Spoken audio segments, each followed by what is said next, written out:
All right. Well, Kufar, Akbar, everybody, welcome to a Sunday edition of the Crossing the Crescent discussion group. This is a YouTube live stream show dedicated to rightly dividing the truth between Christianity and Islam. Miss Darcy and I were discussing when the best time to have this show was before we came on the stream. And I think for the foreseeable future, we're going to try to have it on Sundays. Simply because of scheduling conflicts that I have all week long. It just seems like every day I got something going on, with me and my grandkids, which is, it's a good thing. I always want to go see, what the grandkids are doing. But Sundays, we got away from Sundays. Because on Sundays, it just kind of boogered up my whole weekend. I couldn't plan to do anything on Sunday because, I was tied to this show. Well, you go into retirement, it doesn't make a difference, but now I'm out of retirement. Let's just plan on Sunday for the foreseeable future at 5 o'clock, and we'll see how things go from there. Okay, so once again, I am broadcasting to you live from the cavernous depths of the Kafir Cave in Dar al-Harb, Kafiristan, as you can see with my piggy garb in the back. Okay, so today we're going to be talking about Europe. This Saturday, if I'm not mistaken, correct me if I'm wrong in the chat. I got a couple of people in chat.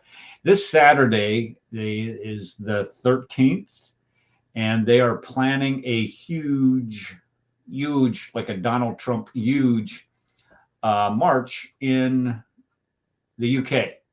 And it's over immigration, the desire to re-immigrate many of the people that have come there illegally, for the most part, and the reason for this isn't because the UK society, or any really for that matter, Western society is not. Thank you, Rob. I see that. Yep, they're in the chat. Let me know.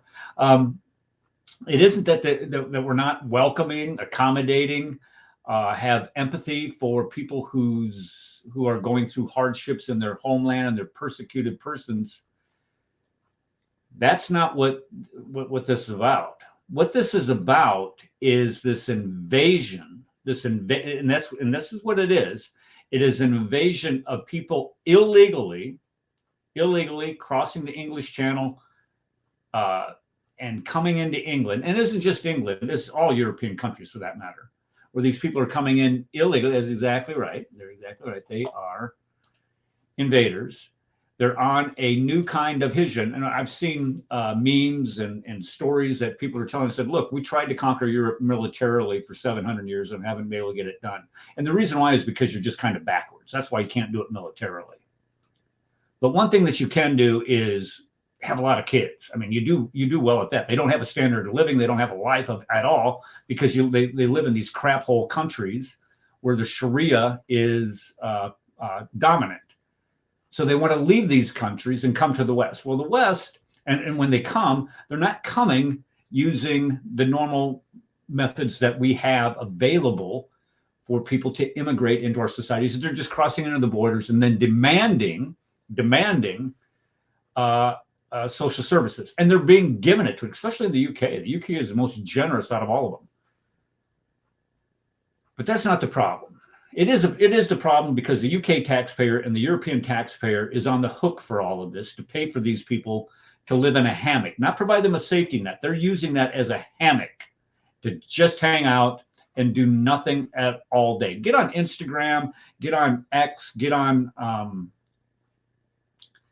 what's the Chinese one that I don't get on? It's TikTok. Get on TikTok. Sorry. Get on TikTok and you can see these people admitting it all day long. We're here for the benefits. I don't have to do anything all day long. Pay it.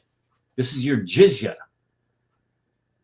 But that's not necessarily the problem. That's not the whole problem. The other piece of the pie is the crime that is going along with it. And this is where the people are fed up.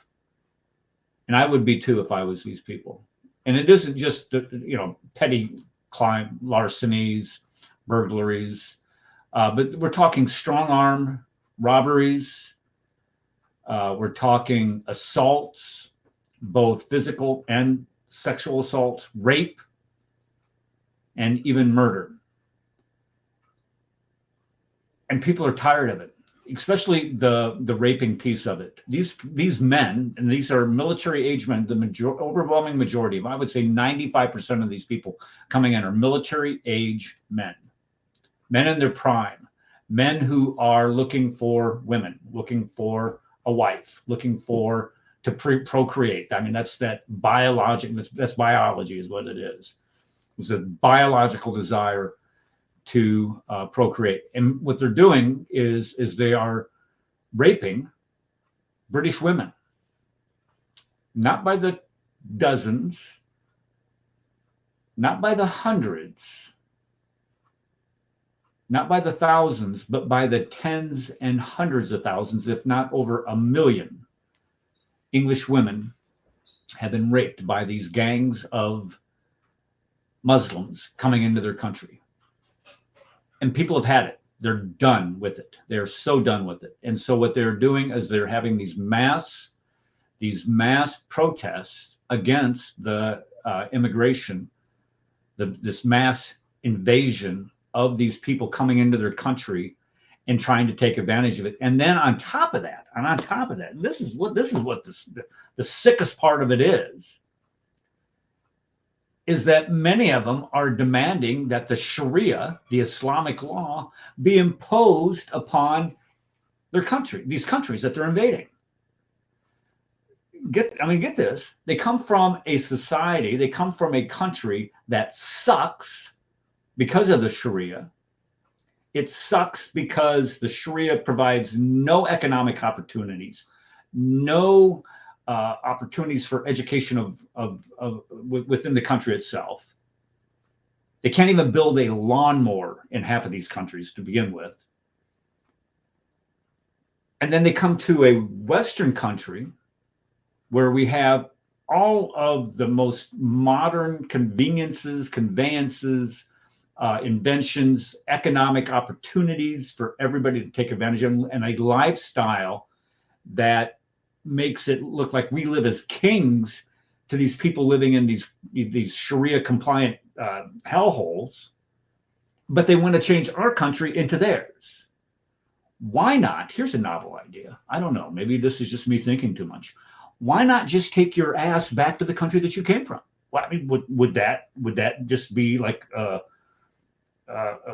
something that wouldn't work out in your world? If you want to live in that type of environment where you want the Sharia, where you want to live in a Sharia compliant country, just go back where you came from, and nobody's going to say boo. Nobody's going to complain about you leaving.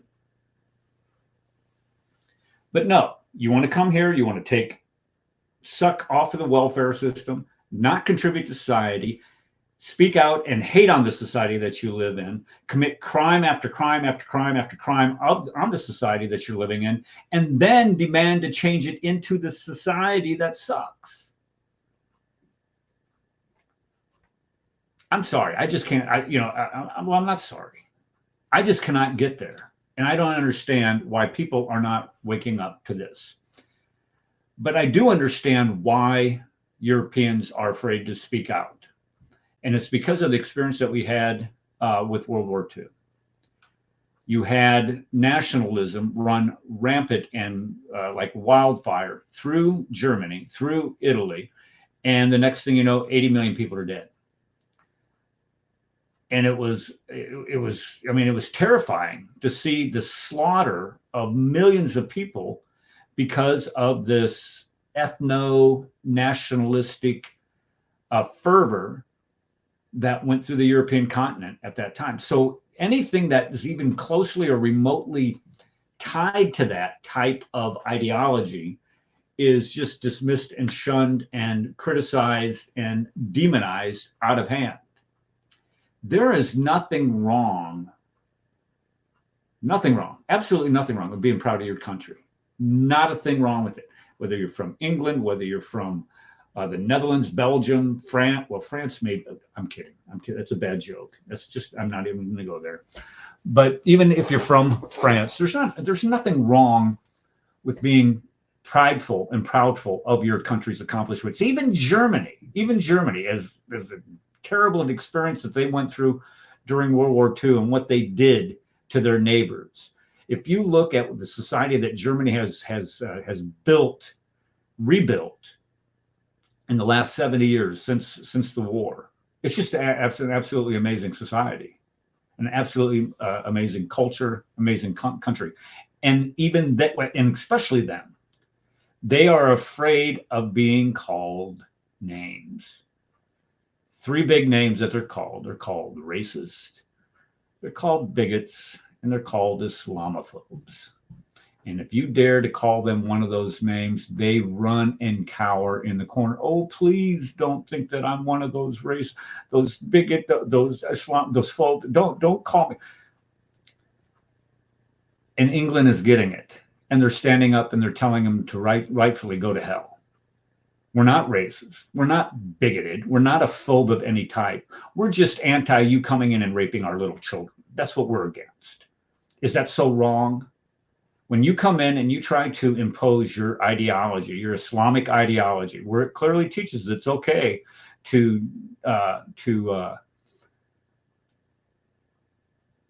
dominate women, subjugate women, to rape, yes, even in marital rape, women in the Quran, and even little girls in the Quran. That's your Allah. 65:4, dude. It's right there. That is not Western culture. That might be your culture, and you can keep it and you can take it packing back to the country that you came from. And that's what England is standing up, for today, this weekend. Now, I got several video clips here.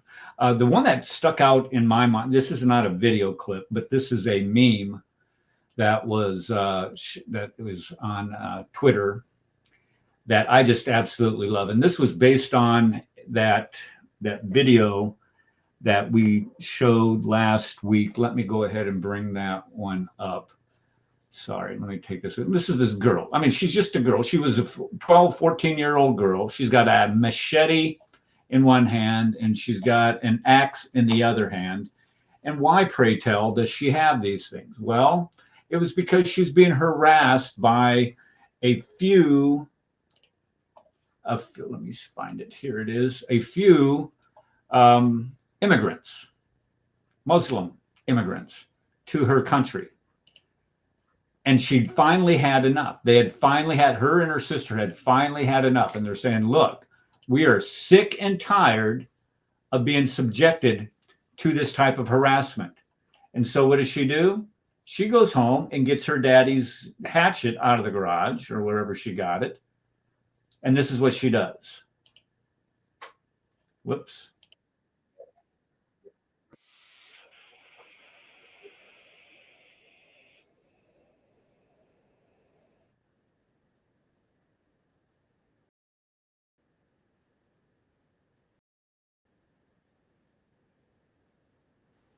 There's no volume. There's no volume? Is that what you said, Darcy? I didn't hear anything. Oh, boy. Okay. Well, I don't think this guy, let me go ahead and take it off here. I think I have the wrong video anyway.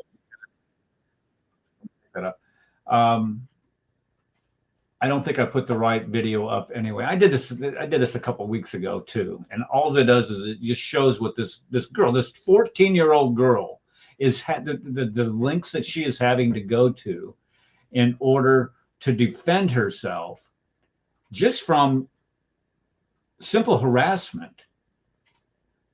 She's 14 years old. 14 years old.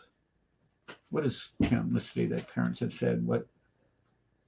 Hold on just a second.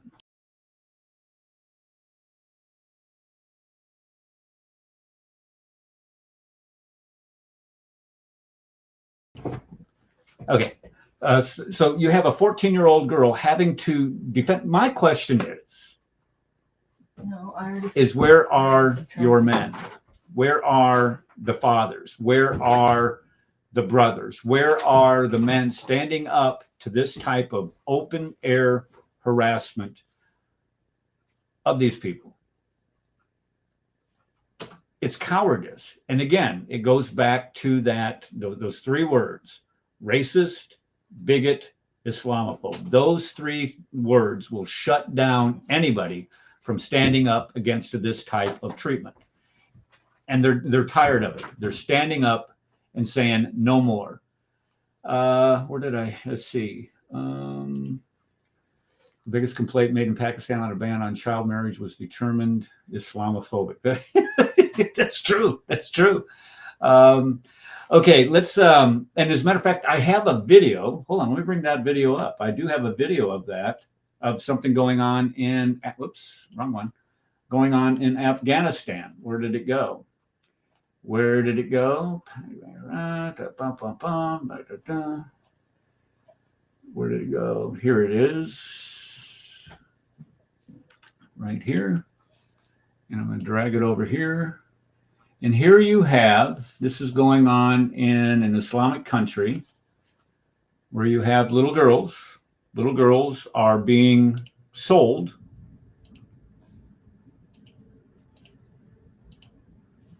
to the highest bidder. Here it is. Let me go ahead and reload it.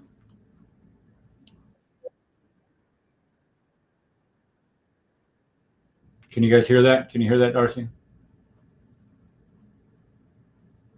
Hello, hello. I didn't hear anything. Huh? You can't hear it? No, push play.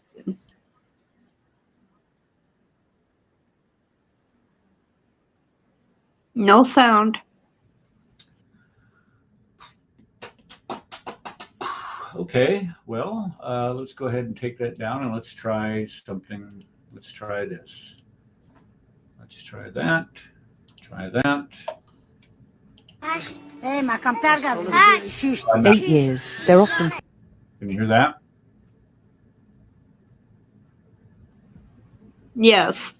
Okay. Prompted by their guardians. All right, let me go ahead and restart it. Restart it. Restart it. 7 years. 9 years. 6 years old. These are girls already sold into marriage, many too young to even know their own ages. 8 years. They're often prompted by their guardians. 6 years. The husbands they'll go to are a decade or more older. The last to talk is 5 years old. The youngest, in her father's arms, is a 7-month-old baby given in lieu of medical bills. The girls have no say. This in one of Afghanistan's poorest villages. And the deprivation here means girls are being sold into marriage earlier and more often. There's not enough room in the tent for all the parents who want to show us their young daughters they've sold. We don't want to sell them, she says, but we're poor and we have to eat. Hijra had fetched an above-average price, more than $6,000. Then she got injured, and the deal was called off. I'd already sold her to a family, her father tells us, but they brought her back when she got injured and said they couldn't take care of her, so I never got any of the money. Now he's on the hunt for another buyer. Once final payments made for his eldest daughter, she'll be sent to her new family. She wants to study and is too young to question what's happening. When you got married? 5 years old. 7 years. Stop over here. There we go. I got to stop. Folks, these are the environments. I mean, listen to what they're doing, okay? You don't have any money. Your family has no money. So the norm is that we'll just sell our daughter to make money for the family. These are the environments, and this is Afghanistan. You have a lot of Afghan refugees. This is true. Men leaving that country. You don't have women. You only have men leaving that country. And if they do bring their women, they parade them around in those tent-like things they call burqas, in order for them to exist in Western societies. It's absolutely sick, is what it is. What they do to their children. And this is the Sharia compliant type ideology that they are saying that they want England to become. They want France to become. And we've even heard a lot of these Western Muslims stand up in their mosque and say, we want Sharia in the United States. This is what you want? This is what you want? Little girls having to sell your daughter into sexual slave. I don't care what you can call it we can call it a kumquat for all I care. This is not marriage. This is not, I don't care if Muhammad did it or not. I could care less. You do this to a little girl of mine, and it's game on. I'm sorry. You do not do this to little girls. If you're a neighbor of mine and I find out that you're 53 years old and you married a 9-year-old little girl, you better hope that the authorities find you soon enough before I get over there. That is just, when we start talking about child abusing and abusing little children, that's it. That's a prime example of how these little girls in Islamic societies are exploited and abused. And they want this for the Western world. And when England, the UK, when France, the Netherlands, Belgium, Sweden stand up and say, we don't want this in our country, what do? You're an Islamophobe. How can you say that about Islam? Well, we can say it because it's when we start looking at the diagnosis, you look at the DSM-5 where they start diagnosing mental disorders. Pedophilia is a mental disorder. It's right there in the DSM, and it's any feeling of an unnatural feeling of an adult male or an adult period towards somebody 10 years younger than you that is below the age of 13. I think the cutoff, maybe it's 12 or 13. So if you're 23 and you start having feelings for a 12-year-old little girl, you're a pedophile. Just the feelings make you a pedophile. Now, whether you act out on it, that's a completely different thing. But that's what they're doing in England. They are raping these little girls every single day. And people are afraid to stand up and say, oh, you might call me an Islamophobe for pointing out that you're raping my daughter. You're going to call me a racist. Oh, my goodness, don't call me a racist. You better hope that that's the only thing that you could do to me if you did that to any of my children. Look, I got a lot of people that I see. Steve is here. I haven't seen Steve. Ed's here. Rob K's here. We got a couple new people. Unhinged Momo. I love that name. Unhinged Momo. Kim Thomas is here. Thank you for coming, Kim. These are all new people. Rob K's a regular here. But thank you, folks, for coming around. And then Jim Smith. You know, my dad had one of his best friends was named Jim Smith. I don't know if this is the Jim Smith. If you're that Jim Smith, you'd probably be about 120. He was quite the old gentleman. But anyway, thank you all for coming. All right, so let me get back to where we were as to why they're having these marches in England to begin with. So let's take a look at a couple of these examples of why they're having these things. Let's go ahead and bring this one up right here. This one, I'm sure everybody's seen. This is a very popular. Let's see here. Let's go ahead and just play it.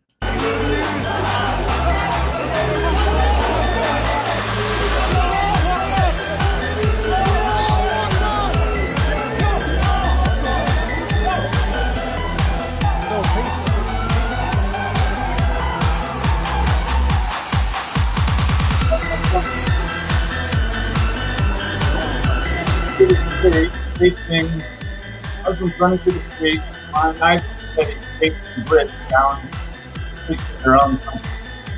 Immigrants doing it, facing the indigenous ones down the street of their own countries. That's almost as bad as let's drop over to this one. I brought up a couple clips here at the bottom here. Where did it go? And it had our dearest friend. No, he's not the dearest friend, but it had our buddy here. Where'd it go? Muhammad Hijab. Where did Muhammad Hijab go? Did I put him? Oh, yes, I did. I put him up at the top here. I forgot I put him up here at the top. Let's go ahead and play Muhammad Hijab and his little. Nope, stop right there, Catherine. Where'd you go? Now I lost my screen.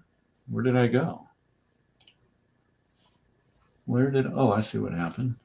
I moved the whole thing over here. Here we go. Sorry. My fault entirely. My fault entirely. There we are. I'm sorry. And I did this a couple weeks ago where I completely messed this thing up. And I said, I'm not doing that again, but here I am. Here we are. Okay, so here is Muhammad Hijab leading a march in England, in the UK, hunting Jews. Can you guys hear that? They're shouting "Free Palestine."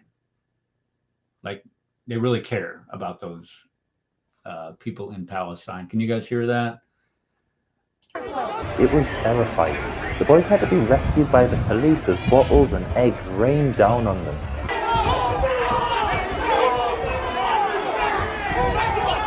Muhammad Hijab then threatened a police officer that he'd kill the boy's dog if he saw it again.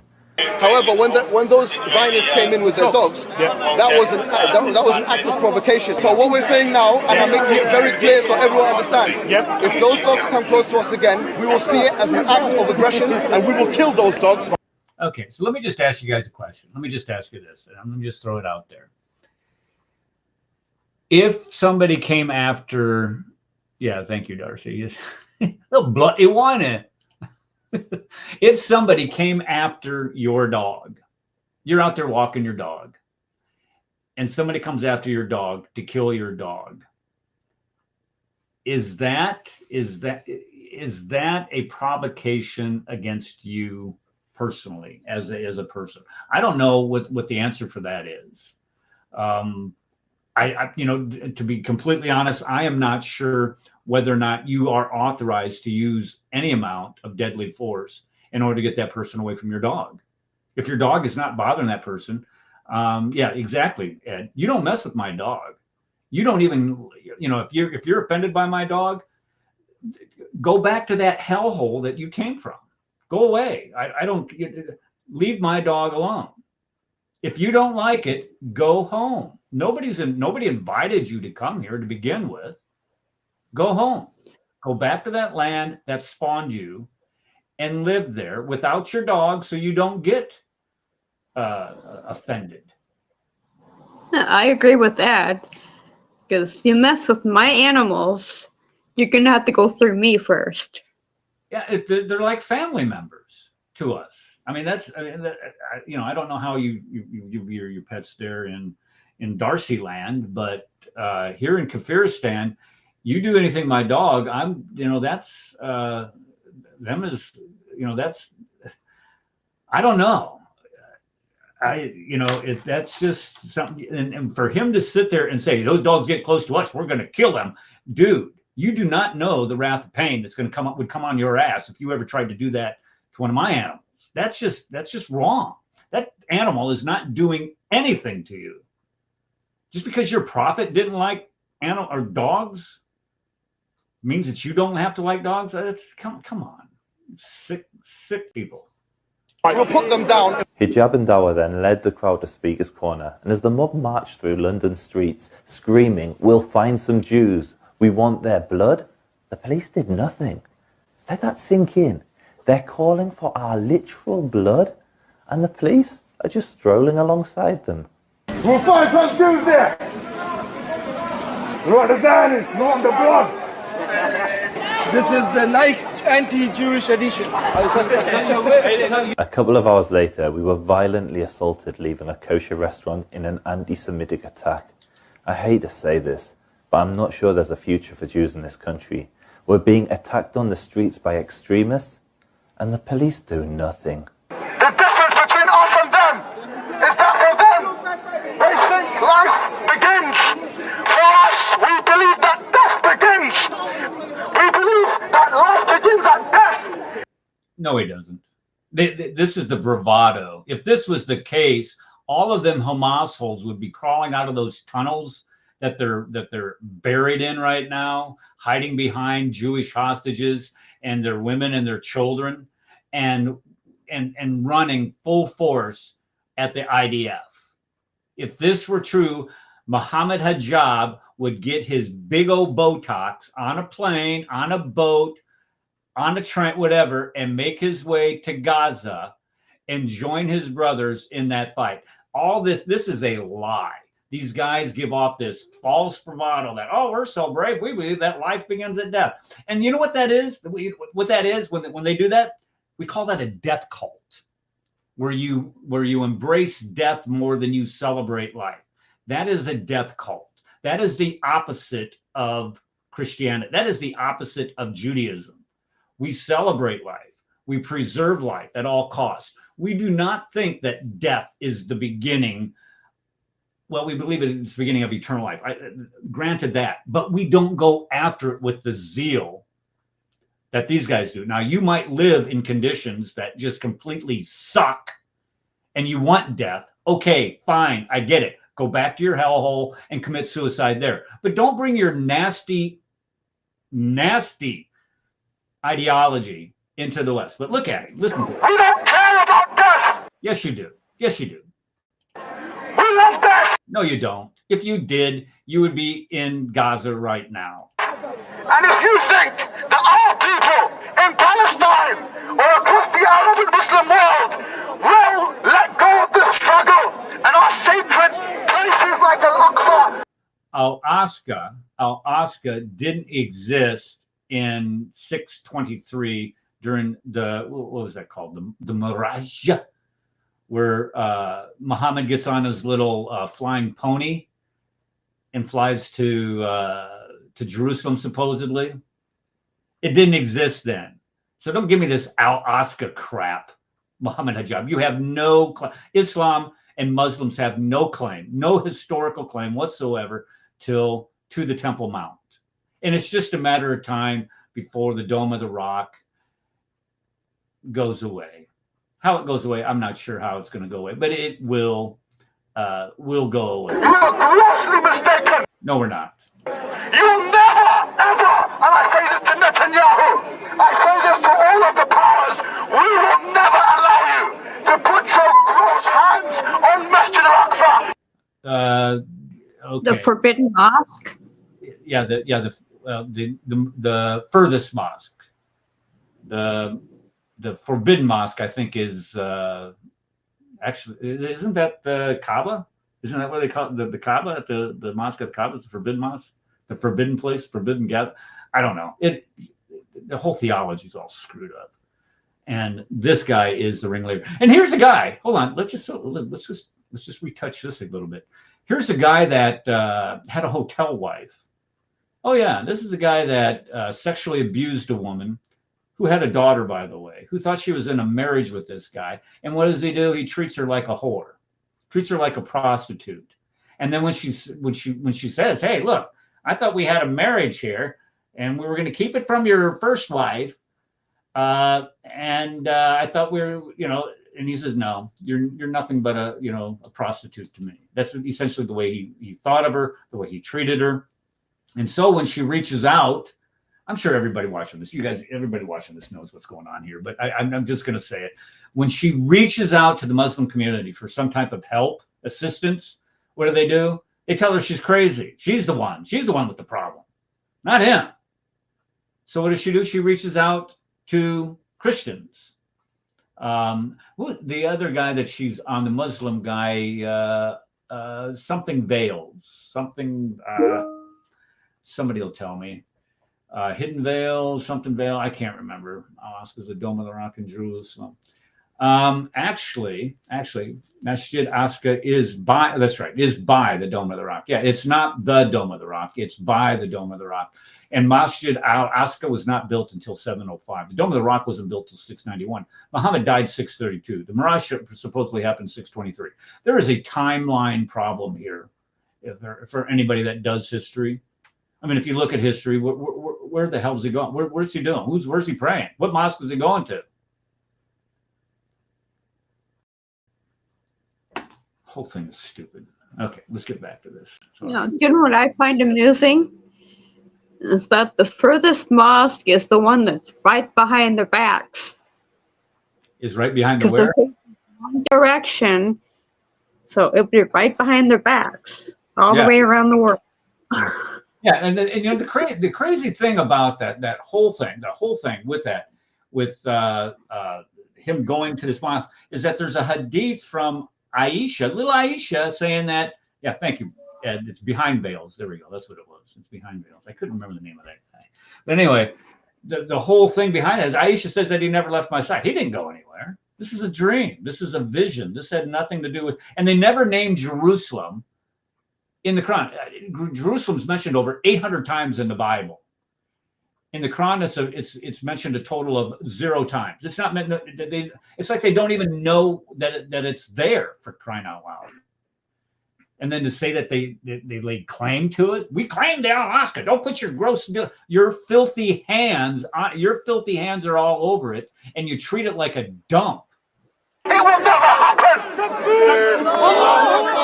After a pro-Palestinian convoy drove through a Jewish neighborhood threatening to rape Jewish women and children, this odious pair drove to that same neighborhood, Golders Green, broadcasting inflammatory messages on the side of a lorry.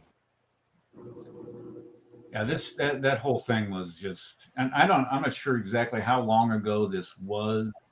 Let me go ahead and see if there's a date on this. This is. You know what's interesting is underneath that mosque or whatever in Jerusalem is the temple, a Jewish temple. So who came first? The Jews. Contrary to what Muslims claim. Well, they went in and the Muslims went in there a number of years ago, and they excavated all kinds of dirt out of the Temple Mount itself. I'm not sure why they did. I can't remember exactly what the reasons were. I think they actually dug up Solomon's where he kept his horses, stables is what they called it, and they were running the truckloads of dirt out of the Temple Mount down into the Kidron Valley, which is just at the base of the hill. I mean, the Temple Mount kind of sits like on a hill, and then at the base of the hill is the Kidron Valley. And then the Israelis went through what they call a sifting project, and they went through this grain by grain of the dirt that they hauled out of there, sifted through it, and there was thousands of Jewish artifacts that they found. Coins, tiles, all kinds of things that clearly demonstrate that temple belonged to the Jews. That land was a Jewish temple 2,000 years ago. The Romans destroyed it. But anyway, this is what we get. Here's another example of why the Brits are acting up. Here you have Muslims facing British police in a violent way. Here, watch this. This is,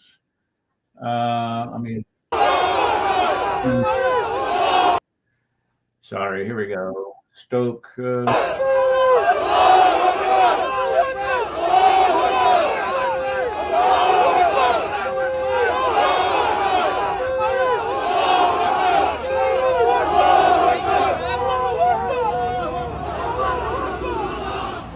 And so you're a Brit and you're living in your country and you're getting chased around by a bunch of immigrants. What country tolerates that? Who could tolerate that? I mean, who would tolerate that? That's the question. Nobody in their right mind would tolerate that type of crap. Here's one where they are. Let's see here. What they're doing to churches. This what? Rad, I can barely hear. Hello? Rad. Testing. I can hear you. Can you hear me? I can hear you.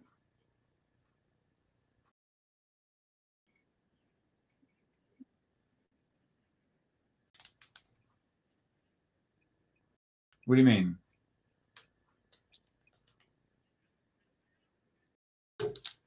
Today is Sunday.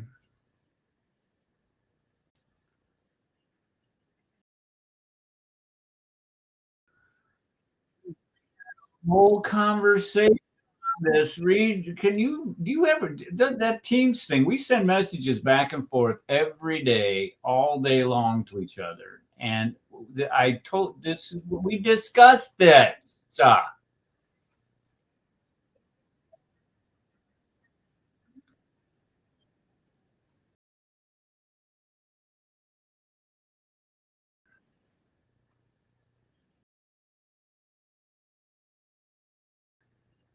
boy. We talked about. Hold on. You said that I'm trying to mute. I can't mute you. I can't mute you. You're gonna have to mute yourself. Sorry.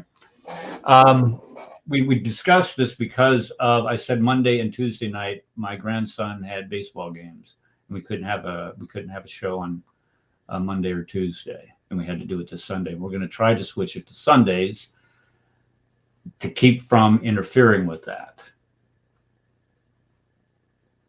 Did we have that conversation? Maybe I'm imagining it. Dude, we never had such conversation. Go through our teams. We never had such conversation. So, yeah. That was pretty. Oh, boy. I tell you what, you know what? If we did have that conversation and I put it in the chat, I'm going to screenshot it and I'm going to put it for the title of the show for next week. But if we didn't, you can say something else and say, look, we didn't have it. We didn't have it, Kaffer. Yeah, well, go ahead and do it. Make sure you timestamp it, too, because that did not happen. I'm just telling you. All right, continue. By the way, if you're going to play this, I sent you a link to an X video of the current prime minister. Not prime minister, current home secretary. She's in charge of everything. I got that. Yeah, play that at some time. Yeah, go ahead and play that at some time. I'm just saying it's very talented, dude. Let's go ahead and do those. I got them right here. I'll bring them right up. All right, go ahead. Let's go ahead and start with the new Home Secretary. The new Home Secretary. Wait a second. What is this? Right. Where she said white people are bad people. Is that the one you were talking about? Yep. Give that a play. Okay. Let's go ahead and this up. Hold on. Screen. The new Home Secretary. Let me go ahead and start at the beginning. You know, the people that you see holding the English flag most of the time down my neck of the woods will be the EDL, and they are white and they are male and they're bad people and they want to divide our communities from one another. Okay, so she's calling white people bad in this. White people who fly the British flag. How dare you fly your British flag, you white indigenous people in your own country? You are bad boys. How dare you? As she lets in more and more Muslims. There's another video I believe I shared with you where on her birthday she's just letting the Muslims in now. The floodgates are open. Well, this was Forget about it. A video that was taken the first day she was on the job. Here's a video of the first day she's on. This is what's happening in England. Where are all, if these are refugees, my question is where are all the women? Where are the little children? If these are refugees, man.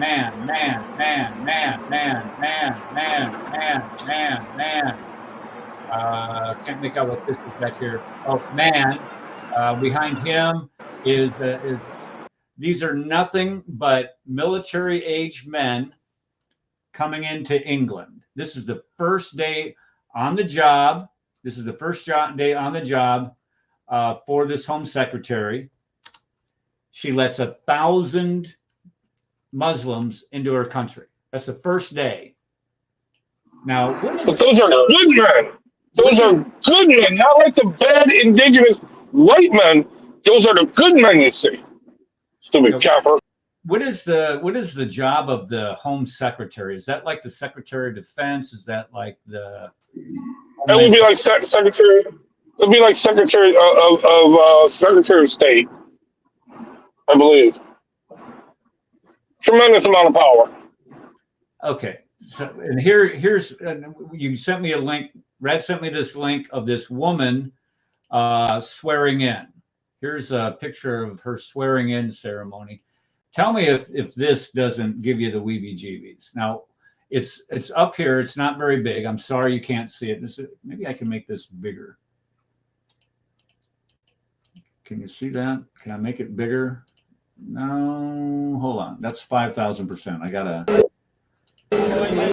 Hold on. And I'm sorry for the explanative on there. That wasn't my fault. That's well, we can blame Rad. Rad sent this to me. Can you see this? You can see this. Okay, here we go. Now watch what she does to the crime.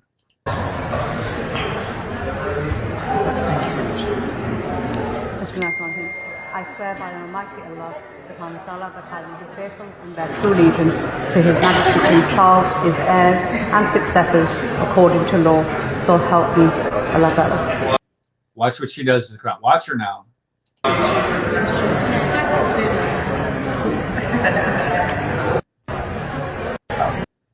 She kisses the crime. She must have done it right there. Did she do it right there, Brad? Is that what she's doing? Can you see that? Maybe I missed it. I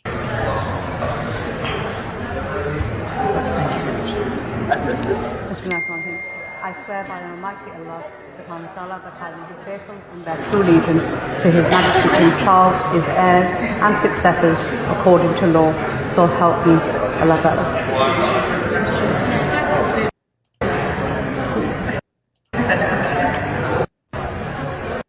Okay, here's the beginning of it. So watch her. She just got done kissing the Quran. So she's kissing the Quran. She's kissing the Quran, and she's. Where did Rad go? What are you doing, Rad? Maybe you didn't. Are you okay? Did you remove yourself, or did I remove you? I'm driving, so I'm getting in and out of dead zones. Oh, so okay. yeah. All right. So she kisses the Quran when she picks it up. Okay. All right. That's your book. Got it. And then she swears to Allah. Now this is the Home Secretary, and I'm gonna ask Grok. I don't go to Google anymore. I go to Grok. So I'm gonna ask Grok, and I'm gonna do this live here so everybody can see. Let me share my screen. So we're going to ask Grok what the Home Secretary, what is the job of the Home Secretary in the UK, or what do they do? Okay, let's find out. What is the job of the Home Secretary? The Home Secretary is a senior government minister responsible for overseeing the Home Office, handling domestic affairs. Their primary duties. Oh, this is great. National security. That's exactly who I want in charge of my national security. Policing. Overseeing law enforcement. So, oh God, you're so screwed. You are setting priority. Oh no. Setting priorities for, are you kidding me? Setting priorities for police forces? Ensuring effective policing across England and Wales. Do you think for a second, if you are a kafir, you're going to get a fair shake when some Islamic migrant attacks your child? Are you kidding me? Immigration and borders? Crime in public? You are so screwed, England. Who appointed this lady? Two-tier cure. Who? Two-tier cure. Two-tier cure. Cure, the Prime Minister. The Prime Minister appointed her. Yeah. What a doof. Now, I know England they have a parliamentary system, and you can immediately have a vote of no confidence for the Prime Minister. If that happens, the position is vacated, and they have to go to immediate elections. I don't know that for sure. Let me rephrase. Unfortunately, his party is in total control of Parliament. So, yeah, they're going to be there for next 4 years, I believe. Yep. Mm-hmm. Wow. Unless there's a revolution. I mean, no. So people are hanging these British flags, okay, and the governments are taking them down because that's offensive, but they'll allow Pakistani or Palestinian flags to fly over Parliament. Okay. And you got the big Million Patriots March coming up. Actually, really soon here. I think next week. With Tommy Robinson's deal. Next What's Saturday, that? about that. Yeah, we did discuss that. Yeah. Okay. Of course, those are all going to be bad people, bad white people. How dare they do this? And so we'll see. Like I said, there's a populist movement that is happening. Unfortunately, there's a lot of damage that this party can do in the next 4 years. Yeah. So we'll see. Yeah.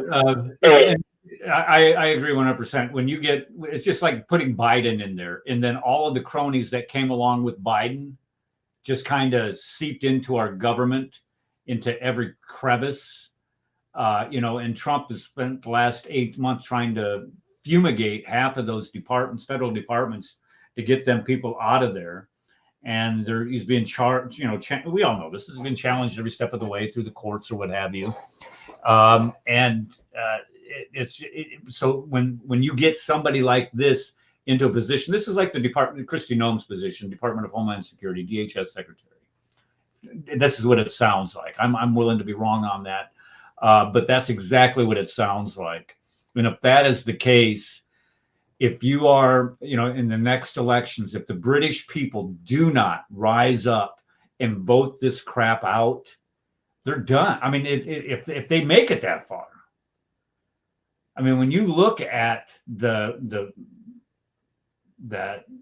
what's not the atmosphere, but the climate in that country today, how on pins and needles people are over this issue of this mass immigration and the illegal immigration, by the way, and the federal government's failure to act on it.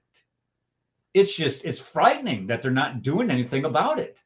They're continuing it. And you sit here and you can sit here and watch these on X, you can watch them on Instagram, you can watch them on YouTube, you can watch it on TikTok. All of these migrants are coming into these countries. They're sending them to these luxury hotels, putting them up in these wonderful places that even their most, even their own people can't get into. And they won't put their own people, the indigenous people, the people that are homeless or whatever. They won't house them. But these migrants, you come there illegally, you break into their country, you commit all of these crimes against their own citizens. Oh, they'll put you up and they'll put you on a monthly pension or allowance or whatever. And they admit it. It's actually, in the UK, they have actually said that migrants coming in have priority on housing. They have the priority over everybody else. And say that again. They have priority over their own citizens. They have priority over the council housing, which is basically your tenement housing, your public housing or whatever. Priority over the citizens of that country. How does that happen? They get priority. Yeah, this is I think Canada too. Yeah, Canada's the same way. They come out. They said that due to the migrant crisis, we are giving priority for migrants when it comes to housing. This is something they have to do something about this. This is not, and this isn't just England. It's centered on England. This is where the most of the noise is being made. But I've seen clips. Where did you go, Rad? What the heck is he's in a dead zone? I have seen clips from Spain where the Spaniards are finally standing up and saying, "Look, we've had enough of this." Even the French, sorry, French. But even the French are standing up for themselves. The Germans are standing up. This sentiment is spread in Sweden. I had a video. Let me just play this video clip from this MP from Sweden. Where did it go? Did I close it? Here it is. Swedish legislator, where she's standing up and saying, "Enough of this crap. We have to do something." In Sweden, if you think of Sweden, folks, Sweden is one of the most tolerant countries on the planet. And this is a country where the majority of the women are what? They're blonde women. You're not going to believe this. I don't know if you guys do this. I do this. I sit here and argue with Grok all night. Not all night, but I get into like discussions with Grok. Okay, tell me about this. Tell me about this. well, like if I talk about the existence of Mecca, they'll say, well, there's plenty of archaeological evidence for Mecca, and no, it's not. There's nothing out there. There's no archaeological evidence. So I'll sit there and I'll have these I'll put in there. So why are you saying this when there isn't any? If there was some, you would have cited it. You're not citing it. Find it. You can't. And the same thing is true with that. There was a hadith out there where it talks about how there was a man, a Muslim, who did not want to go to war because he's afraid, with the Byzantines, evidently, because he's afraid that if he would go to war, he would lust after the yellow women, the women with blonde hair. So I asked Grok, I said, where can I find this hadith? And it says it doesn't exist. I said, no, it does exist. And then I went over to, because Sam Simone wrote it, I went over to Islamic Awareness and I pulled it up. And I said, no, here it is right here. And then Grok comes back and says, well, it's considered, I think, either Hassan or Daif. I can't remember exactly which one, but it wasn't Sahih. It wasn't most trusted. But if it's Hassan or Daif, even Daif hadith, according to Al-Tabari, he says that even Daif hadith have a 45 to 85% chance of being authentic. So it's close to having a 50% chance of being a minimum of 50% chance of being authentic.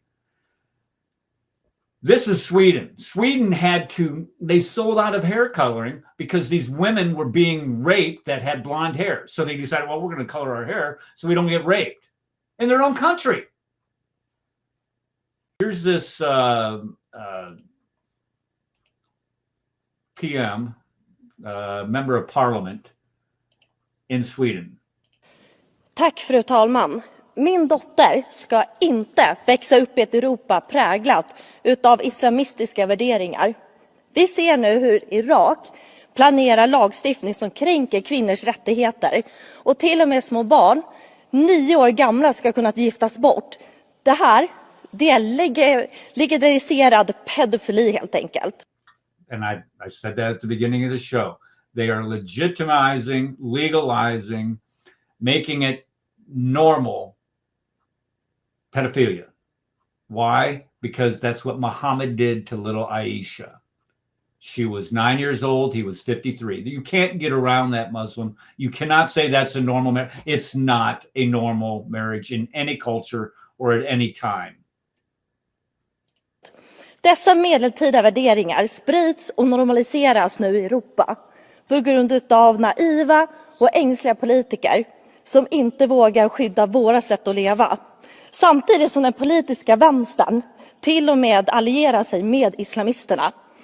Den förra rödgröna regeringens informationsbroschyr riktad till dig som är gift med ett barn borde aldrig ens komma på tanke. Inte heller borde EU finansiera kampanjer såsom frihet finns i jihad. Dessa exempel på underkastelse. Vi måste stå upp för kvinnors rättigheter. Sluta importera kvinnoförtryck. She hits it right on the head there. Quit importing the people who oppress women's rights. Stop it. You have okay. What did I do here? Let me see here. Bring that off. I'm sorry. There we go. Yeah. Quit importing the people who are oppressing your women. These people are coming in and you know, when we think of the responsibility of a government, it's to protect its citizens from people stealing your stuff. This is why we have governments. This is why we have laws, to keep people from stealing your stuff, and also to keep people from putting their hands on you. You know, there was a time where it was perfectly normal to walk around with, you know, blunt objects and beat each other about the head and the shoulders with these things and take other people's stuff. We call it the Bronze Age. We don't do that anymore. Look at a calendar. It's 2025, folks. We don't do this stuff anymore. However, there is a section of people that are invading this Western culture. And the reason why it is becoming so prominent is because these people are coming into the Western culture or into the Western world and trying to impose their Eastern culture, not their Eastern culture, their Islamic culture upon Western civilization. And Western civilization has progressed to the point where we believe that all people should be treated equally. All people should be protected from violence. And that includes your back-assward type feelings and views of women. If you feel like you can, if you come into a country and you feel, and this is how these people are getting off, but oh, by the way, they're getting into England, and they're going before the judge and say, well, I thought this was normal. This is the way we roll back in Pakistan, the way we roll in Afghanistan.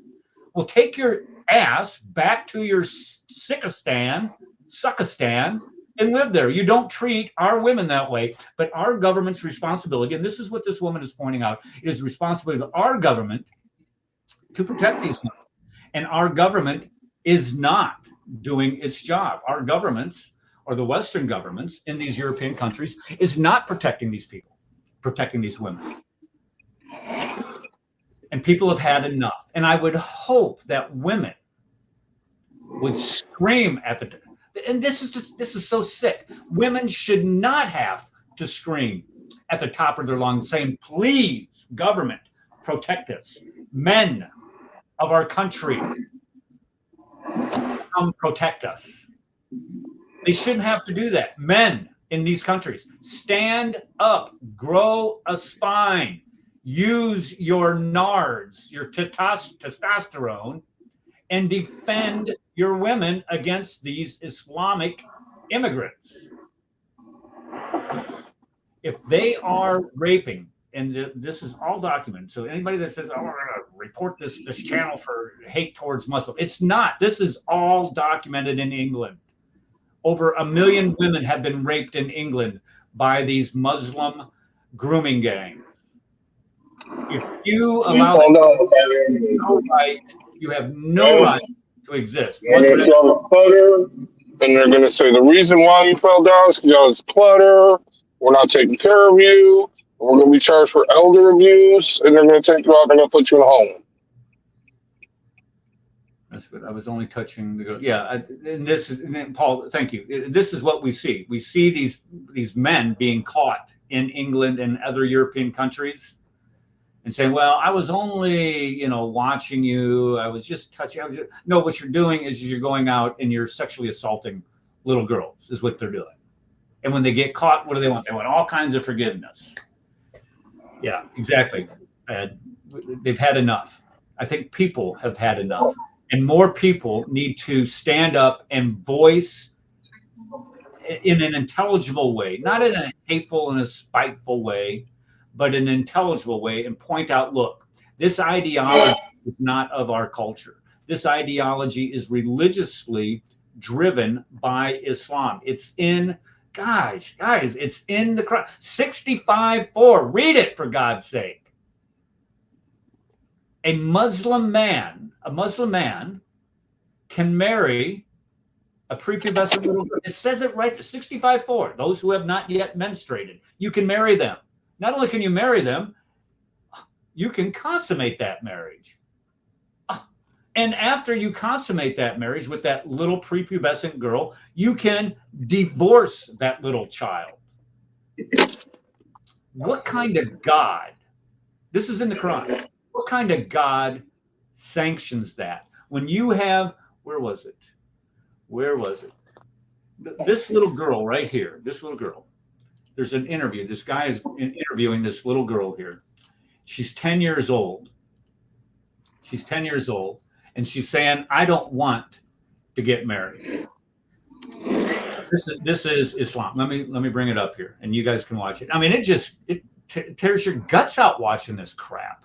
Let me go ahead. No, I know. You're going to have to mute yourself. There we go. All right. Let me go ahead and play this. She doesn't want to get, she's 10 years old. Oh, gee whiz. That's a hard one to figure out. You don't want to get married? What do you mean you don't want to get married? I'm only 10 years old, dude.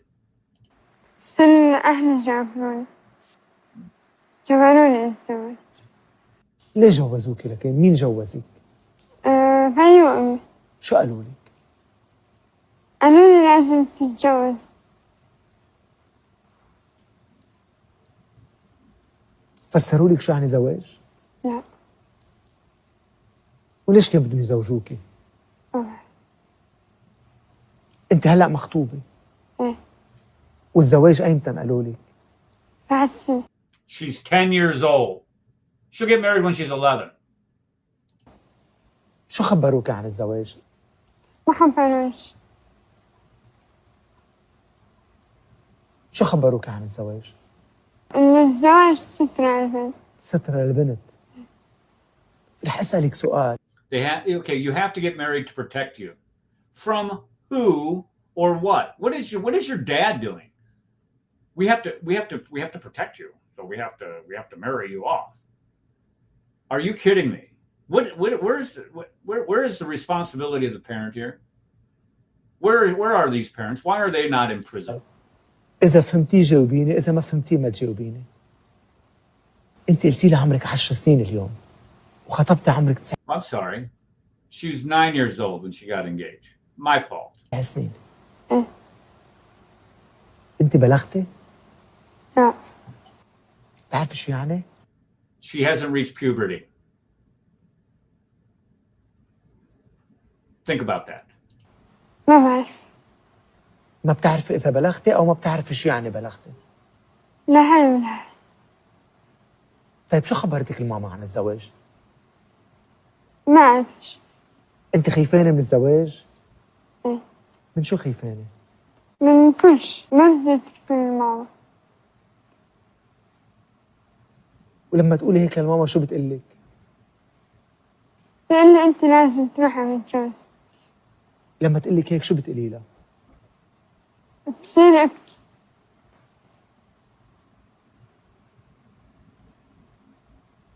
شو اللي بخوفك أكثر شيء بالزواج؟ خاف إذا ما طلعت الرأس يضربني. She knows. This is, golly. I mean, this is hard to watch. She knows that if she doesn't do exactly what she's 10, she's marrying a 25-year-old man. If he doesn't do exactly what he says, he's going to beat her. Why can he beat her? Oh, I don't know. Where would I find that? Let me guess. Yeah, well, you find it in the Quran. You find it in the Sharia. She knows this. She's 10. شو؟ خاف إذا ما سمحت له يضربني. لأن ما بدي أتزوج. بس أهلي جبروني أتزوج. ليه جوزوكي لكن؟ مين جوزك؟ Okay, I think it's repeating. I just can't stand watching that. I don't know if anybody with a conscience can stand to watch that. I mean, this is what these migrants coming into Europe believe. They believe it's okay. They believe it's perfectly normal. Muhammad did it for a grown man to marry a prepubescent, that's what this girl is, prepubescent 10-year-old girl. Why? Aisha was 9. And if Aisha, the mother of the faithful, was 9 years old, Muhammad was 53, it is a-okay. It is more than okay for them to go ahead and follow the sunnah, follow the example set by Muhammad. You know, I say this a lot on this program. And the reason why I do is because I am deeply offended as a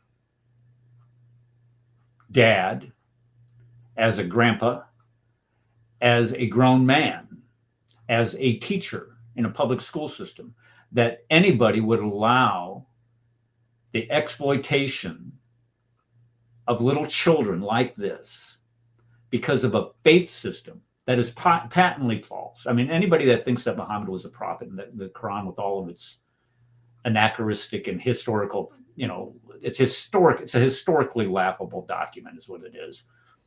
And I tell you what, we're going to talk. Well, I'll talk about that here in just a little bit. And I'll just go through some of the historical problems with the Quran. But to believe that that is true and that enables you, your God, your Allah, is allowing you to treat little girls and women like this. I don't know how you can get there. I honestly, exactly, Ed, that's exactly what it is. people have had enough. I mean, you just cannot take it. When people get out there, when Muslims get out there and they start saying that we want the Sharia, we want Islam to dominate, Islam will come to every home. This is what they're talking about. This is what's going to come into every home. So much. I was on Paul's show on Thursday, Paul Sutliff. If you don't go to, if you got a chance to go over to Paul's channel, Paul Sutliff, what does he call it? Civilization Jihad is the name of his show. I can't, doggone it. I'm going to look. Because if I get Paul's show wrong, he's never going to forgive me. I'm sorry. I think it's Civilization Jihad Awareness. Paul Sutliff. But I was on his show, the Sutliffian Report. Come on, Kafir. The Sutliffian, Sutliffian Report. And he talks about the Sharia. He's been talking about the Sharia for over a year now. Every show is dedicated to some part of the Sharia. And we were talking about part of that Sharia and its application to women last Thursday. And it's disgusting. It really is. If you have to warn your audience that you might have to shield little kids from listening to the show, there's some in a religiously oriented show explaining a religion. If you have to shield your audience and tell them, hey, you might want to have the kids step out of the room because I'm going to talk about something that's in their religious law, there's something wrong with that religion. There's something terribly, terribly wrong with that religion. But that's what that's what you get. Okay, so why again should people be protesting against? Let me see here. Protesting against these immigrants right here. This guy, I think this is it. This guy talks about what I was just talking about: protecting your women against Muslim men. This is Norway, Ireland, France, London, Germany. I watched this one right here. I think it was on Instagram last night, 2 nights ago. And this poor girl her friends said there's nothing they can do. These Syrian men grab her and say they're going to take her back to Raqqa and rape her. With nothing. Somebody explain to me. So you have these. I mean, you have all of these photographs. I mean, this isn't. I mean, this is just. These are isolated. And these things they're not even some of the nastiest things that they're doing to people. It's all over the internet. The gig, folks, with social media, the gig is up, especially X and Instagram. Facebook, not so much. You can't post a lot of the stuff on Facebook because they're. Never mind. I get kicked off of Facebook, but anyway, you can find these just about anywhere and everywhere on the internet of what a lot of these immigrants are doing to Western women, and it's a sense of entitlement that they feel, and the reason why they feel they have a sense of entitlement to do it is because you don't have enough men standing up against it. So my plea tonight is for men of Europe. Stand up for your women. There are a lot of things out there that are worse than you being called a couple names, like a racist or a bigot or an Islamophobe. You know what an Islamophobe is? An Islamophobe is a kafir that knows a little too much about Islam. That's what an Islamophobe is, and plainly states it. There's an imam out there that is writing a book called "You Might Be an Islamophobe If." And the common denominator is if you know too much about Islam and have the temerity to say it publicly or hold a public job like a teacher, then they try to get you fired. There's a lot worse things being called a racist. 99.9% of the time, it's not true. You know it's not true. They know it's not true, but it's a way to put you on the defensive. If anybody has has racist tendencies or racist views, 99% of the time, it's the person making the charge. Those are the ones that hold racist views, not you. Bigoted views, racist, bigot, homophobe, or Islamophobe, bigoted views. This is a religion. This is a religion in chapter 98 of in chapter 98, verse 6, where it calls Christians the worst of creatures, not terrible people, not the worst of human beings, the worst of creatures. We're worse than snakes, cockroaches, and any other vile type creature out there. That's what the Allah of the Quran calls us. So when we talk about bigotry, it is their Allah who is a bigot. And the people who practice this and follow this religion are religious bigots. They believe that they're superior to everybody else, and they have the right to impose their religious views, their religious laws upon you, the kuffar. We're not having it. Not anymore. We know the gig is up. Too many things, it's 2025, and there's too many things about Islam that people are able to proclaim, clearly describe, clearly articulate, that even Muslims, if you look at the rates of apostasy have gone through the roof. This idea is Islam's the fastest growing religion in the world. I don't think that's true anymore.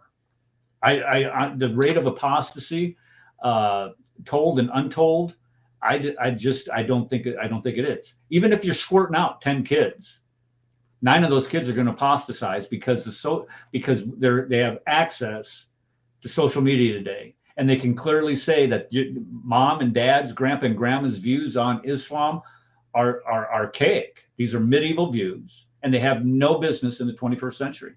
None. Okay, I'm going to call it a night unless anybody has anything that they want to add in chat. Everybody in chat, you guys, I'm just amazed.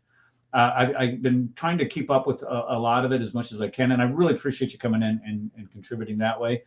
If you guys send me an email. Let me put my email address. If you are in chat and you want to come to the show, Eric, no, that's not it.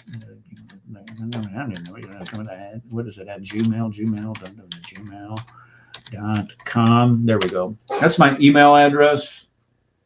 Shoot me an email and I will send you. Yes, I offended you with comments. Thank you, Miss Shirks a lot. I will send you a link to the show. I'll put you on a list of people that I notify when the show is coming on, and you can come as you're more than welcome. We love having new people on here, and we have new people on here all the time. Tonight was just a little different because of the fact that we went, or it was different because we were doing this on a Sunday. I will not be here next Sunday. I'm sorry. I'm just going to tell you right now. I'm not going to be here next Sunday. I'm not going to be here next Monday. I'm not going to be here next Tuesday. I am going to be in Kafiristan West. My nephew is getting married. Finally, he's getting married, and we're going out there next Wednesday. Or not next Wednesday. Saturday. We're flying out Saturday, and the wedding is Sunday, and then we're coming back on Monday. So I will not be able to have a show on Monday because we got a ball game to go Monday. It's a long story. I'm boring you, but anyway, we're not going to have a show next week. We will have one the following week, I promise you, and hopefully we can get Rad here.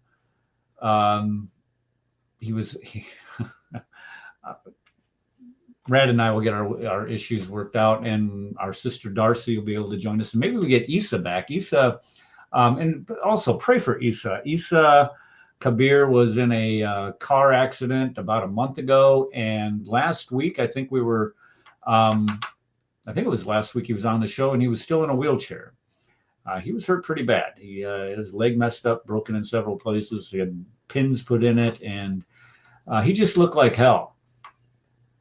I'm sorry, you said, but you did. I mean, you look pretty. You look like you were somebody smacked you around and put you in a car accident.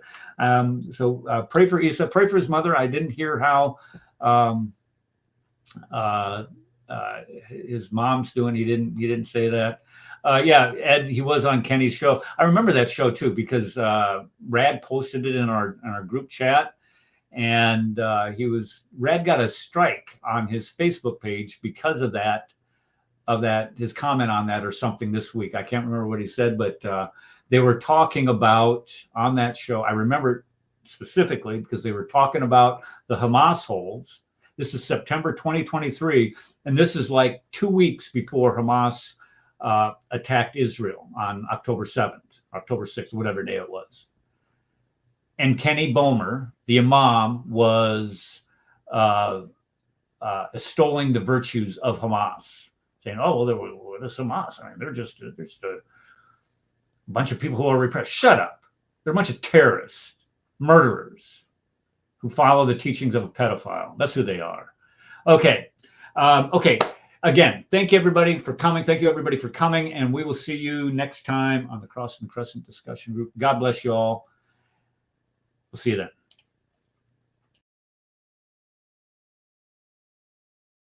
Advanced student and specialist, that the standard narrative has holes. That's what